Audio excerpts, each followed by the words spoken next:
Okay, magandang araw mga ka-nature. So, panandali ang update tayo sa ating mga manok na alaga. Mag-harvest nga at pala tayo ng itlog nila mga ka-nature. Bali, 3 days na hindi ko ito na-harvestan sapagkat ano po, medyo busy ako. Hindi ko na kuha yung mga itlog nila. Kaya ngayon, medyo dumami yung itlog nila dito sa loob. Kaya, samahan nyo ako mga ka-nature. Mag-harvest tayo ng itlog nila, no? Bali, 3 araw itong hindi na harvestan natin, no? So, ito yung anak ko, sasama siya mag-harvest. Sige, dali ko ang itlog. Kung natin mga ka-nature, ito sila, oh. Yan, hapon ngayon, nasa alas 4 ng hapon. So, ito yung itlog, isa ko aga. So, itong itlog mga ka-nature, oh, sa loob. Yun, may itlog dito sa baba, isa. Sila ka-nature, kahit saan lang may itlog itong mga manok na ito. Meron rin dito banda sa gilid na sa bandang kanto, meron rin isa. At dito mga ka-nature, dito mas marami dito. Doon may marami dyan. Dito rin meron. At dito rin marami. So kunin natin, sige ko ato ay una kato ay sa una lang dire, didiraan ka. So ito ka-nature, kunin natin yung isa, dalawa. Ito tayo. Irisa ko na ha. Ito sa. So yun. Ito iyap. Yes. 3. Ito iyap. Sige. 4. 5. Ang laki mga ka-nature ng ano, itlog nila. Oh, sige, butang lang. Yun oh.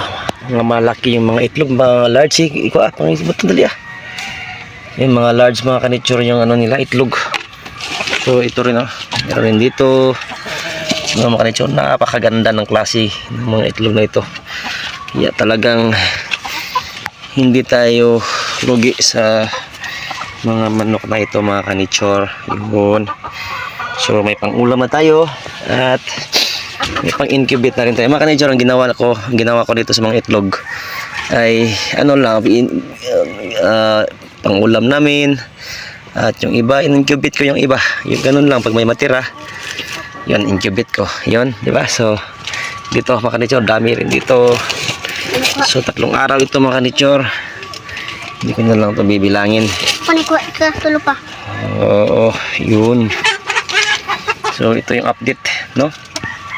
Wow. Okay. Yun. So ito na. Ito lahat. Ang 3. Ito yung harvest natin sa loob ng sa loob ng 3 araw. Yun.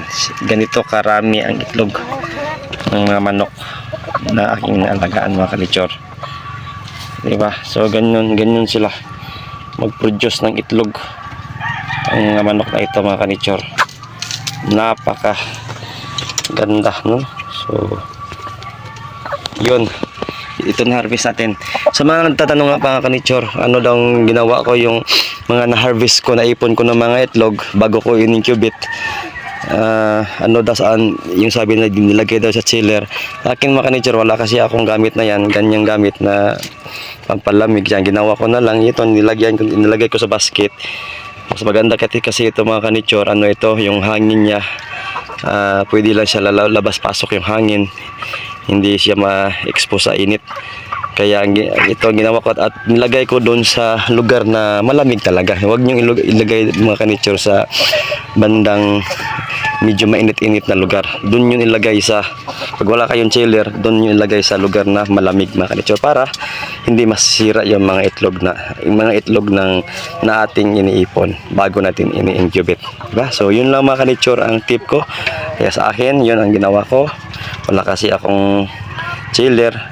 Yun lang ginawa ko, doon ko nilagay, doon inipon ko lahat at yun na nga, nilagay ko lang sa tabi yung mga medyo malamig na lugar. Okay, so yun lang muna update mga ka-nature. So God bless you po sa ating lahat.